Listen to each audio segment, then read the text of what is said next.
Hello everyone.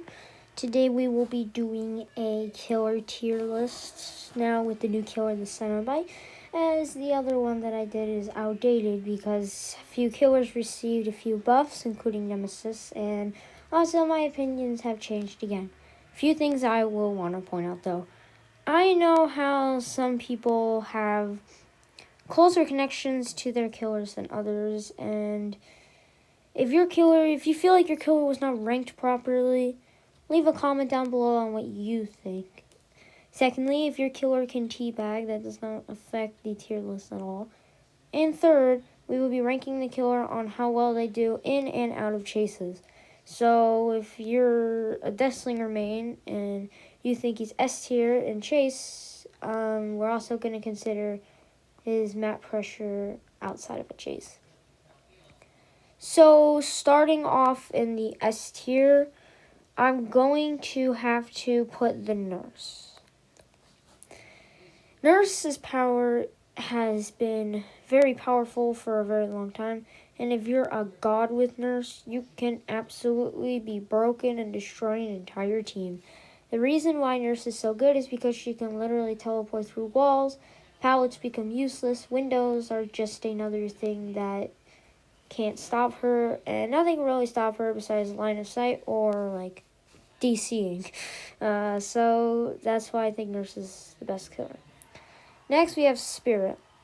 Spirit has always been really annoying. Unlike Nurse, though, where you don't really have any control if it's a good Nurse, Spirit is more of a 50-50 mind game, and you have no clue if you're going to succeed or fail in that 50-50 chance. There's not really more much to say about her. She's pretty flat across the line if you've played Dead by Daylight for a while. Next, Freddy Krueger. Oh boy, Freddy Krueger has seen so much stuff about his power was bad when it released 3 or 4 years ago. Then it was nerfed into garbage. Then it was reworked to where he was the best killer in the game. And then now it was changed to where he's like the third best. The real reason why Freddy's so good is because he has that potential in and out of chases. Out of chases, he can teleport to any generator on the map. And he can stall the game by the dream world, which encourages people to wake up. And he can also set traps if they don't wake up to slow down their movement speed so he can catch up to them. There's not much to say about this killer too, because if you've played this game for a while, or at least since 2019 to about maybe a few days ago, you probably already know that Freddy is one of the strongest killers. Moving on into the A tier, people might flag me for this because we start getting into dicey territory, but I'm going to have to put Billy. The reason why Billy is so high is because his chainsaw utility is super good. Because he has the ability to zoom across the map and down people instantly and that kind of stuff. He can also pressure gens very easily, as he doesn't have any lack of mobility issues, and even without his chainsaw, he moves at the standard movement speed. The reason why he's not an S tier is because after his nerf last year, there's not really much to say about him in regards to him being broken, and most of his add-ons are trash unless you're running like the ultra rares.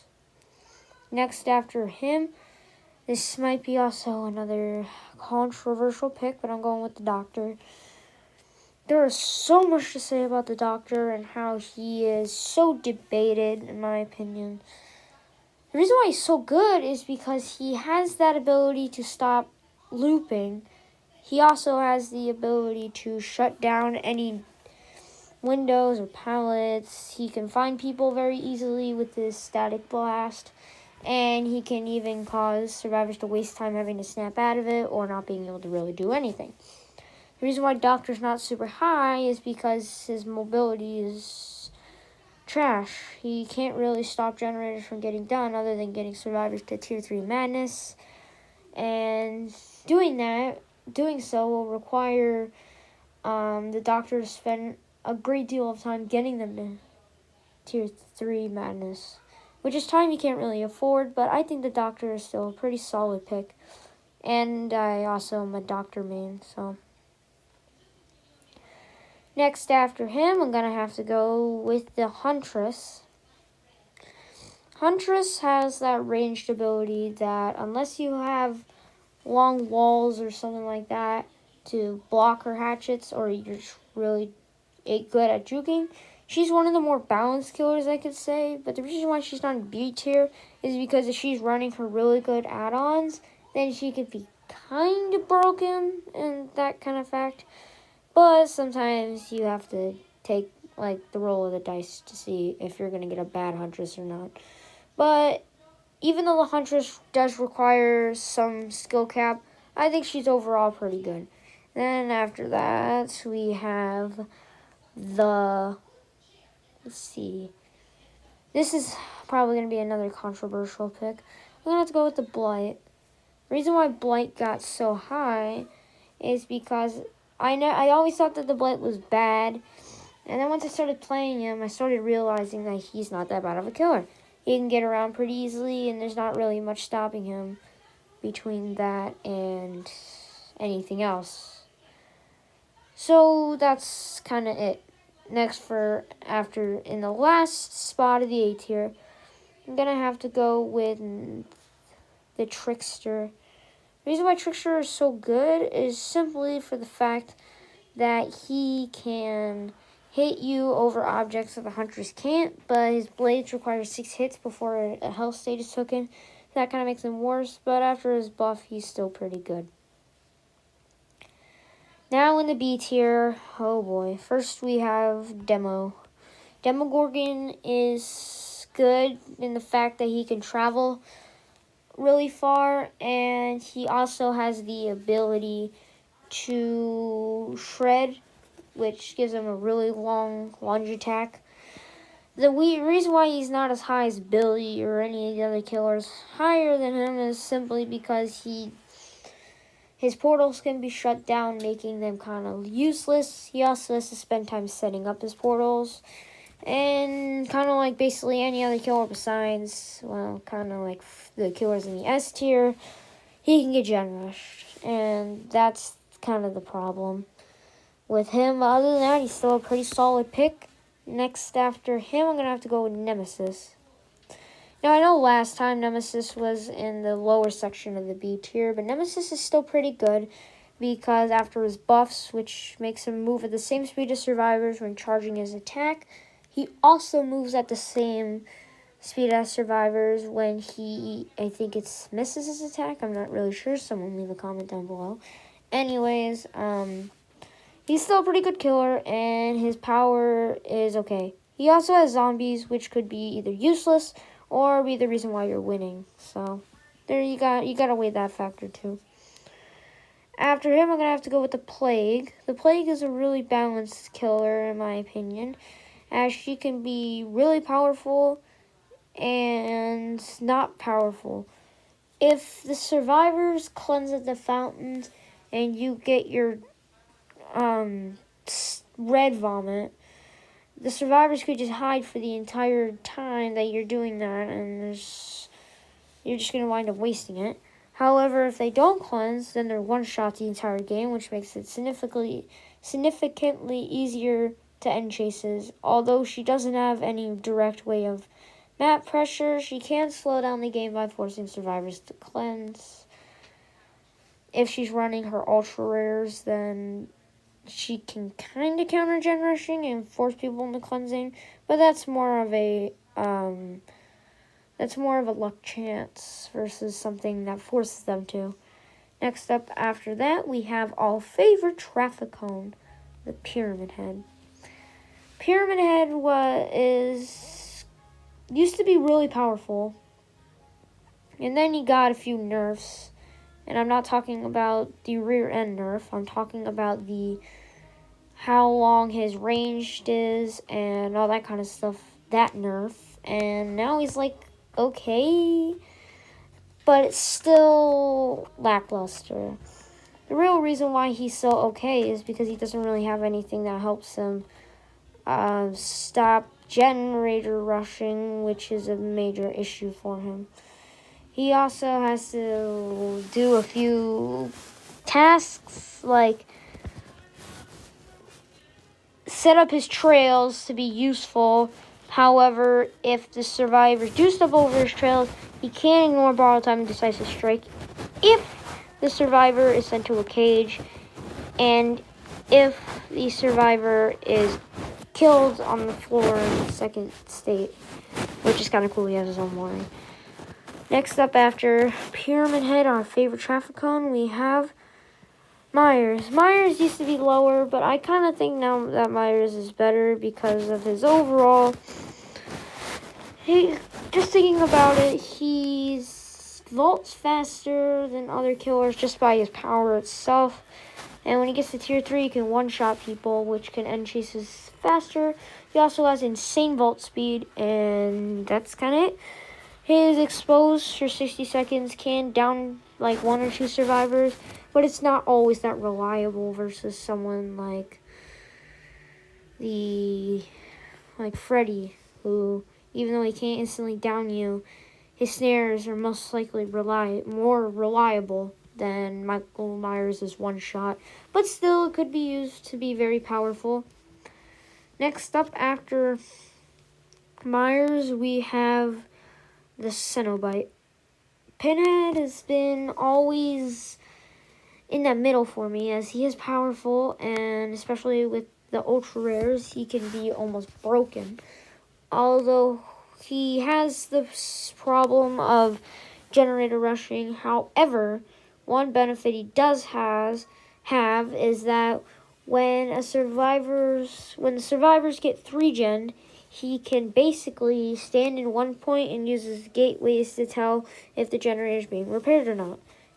Although that usually doesn't happen very much because survivors know you're going to do this anyways, so they don't usually do that. And then after the Cenobite, we have the twins.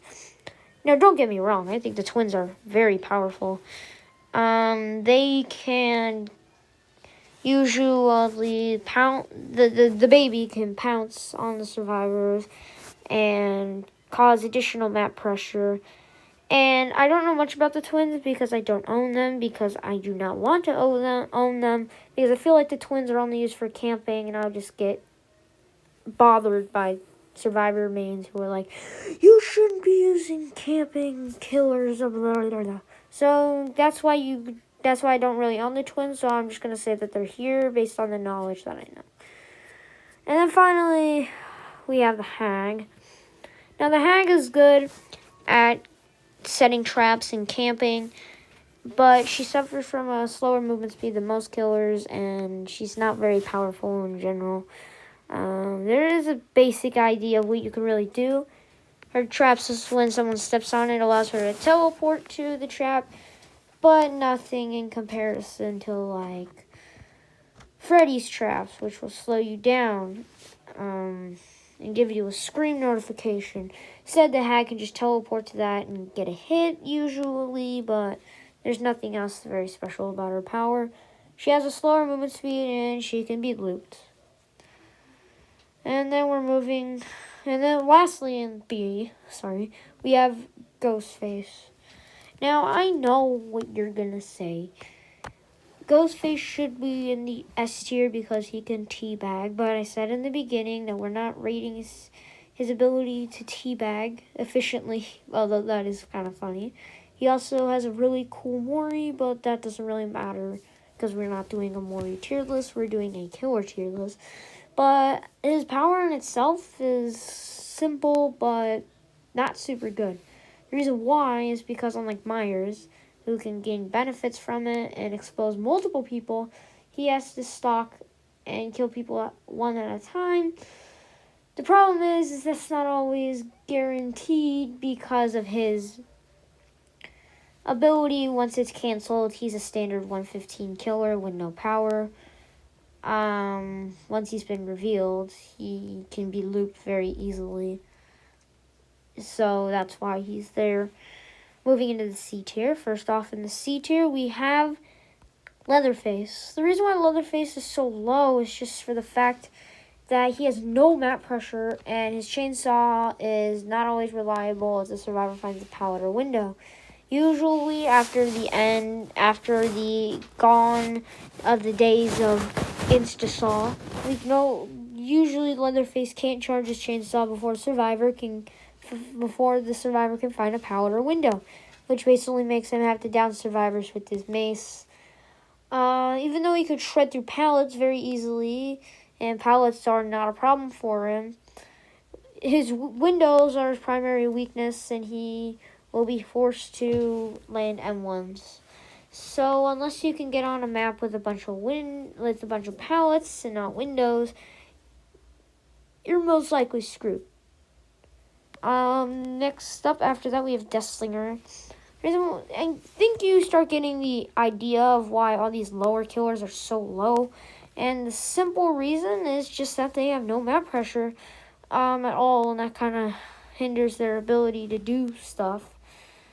Deathslinger is really good in chase, and that's why he's not the worst killer, similar to Leatherface, but his map pressure is garbage. So that's why he's in the C tier. And then lastly in the C tier, we have Pig. Pig, her reverse bear traps do buy some time, but they're completely RNG based if they're even effective. And they're just kind of bad in general. Next up, in the D tier, first up we have the Clown. Now, Clown's power used to be good, not very good, and then his buff for rework was basically didn't really do anything at all. So he's just low because the developers haven't really given him any love, and his power is really bad. Not in chase. And every clown does the same tactic where they gas one side of the pallet or window and force you to walk into the cloud. There's no difference between tactics. Next up after that, we have the Wraith. The Wraith has good mobility as he can go invisible, but inside of a chase, he's a standard killer who can get looped as his power doesn't really help him in chases. If there's a survivor with a flashlight and he tries to uncloak, he will be stunned, and the killer will be stuck in an animation where he has a 5-second stun where he cannot do anything and will most likely be blinded unless you're running Lightborn, but then yet you're running Lightborn against one person who may not even be able to use a flashlight because they don't know how. So he's kind of not very good. Then we have the Oni. Oni has... The reason why I don't like Oni, even though I do own him, the reason why I really don't like Oni is just because you can't get the same mobility as Hillbilly, even though you do. Slightly slower movement speed. The reason why I don't like it is because you have to injure people to get that benefit. And not only that, but you also have to gain the power, use it. You can only use it for 45 seconds, then you have to gain it again. It's just, by the time that happens, you already have 1 million generators done. 5 already. And it's just, he can get gen rushed, and that's his problem. Then we have Legion. I think Legion is trash, and the reason why is because they've been through so much bullcrap in the time that they've been in Dead by Daylight over the few years, and now they're in a pretty bad spot because all they do is injure survivors, and then they don't heal if they're a good team, and then Legion basically doesn't have a power because all he's doing is just proning people in deep wounds, and they're already injured, so it doesn't really matter. So Legion is trash overall. And then, same from our last tier list, we have the Trapper. Oh boy, oh boy, oh boy. The Trapper is so bad. His traps are unreliable as they can get disarmed, the survivors can free themselves from the trap, and the traps can also be disabled by disarming them. The Trapper will have to reset the traps. He has to walk around the map and pick up a trap, one trap at a time unless he has add-ons, and set them down. And he requires a lot of setting up, which makes his early game relatively bad. And unless he's set up properly, or he's just a really good trapper or he goes against a really bad team, he's most likely gonna fail because he doesn't really have anything going for him. The only good benefit that Trapper has is he can trap the exit gates, which makes it almost impossible for survivors to escape unless they disarm it, which alerts him that they're even at the gate in the first place. Although they'll probably just juke you by running to the gate that you just checked once you walk back to the other gate, and unless you're on Remember Me, then you're kind of screwed. Trapper is just so bad, and a quick buff won't fix him. He needs either a buff, or he needs to just have a total power change, or maybe like add extra effects to his traps, or maybe just add something also with his traps. So he's kind of reliant on that, and he also can get bullied very easily, and his power basically grants him nothing unless he's in a chase and he's set up properly to being the most basic killer in the game. He's just outdated and he needs some changes. And until that happens, he will remain at the bottom of the tier list. Thank you everyone for watching this. I hope you enjoyed this tier list for every killer of Dead by Daylight. If you enjoyed, make sure to leave a comment, subscribe, and hit the like button, and turn on the notifications so you get a notification every single time we drop a new video.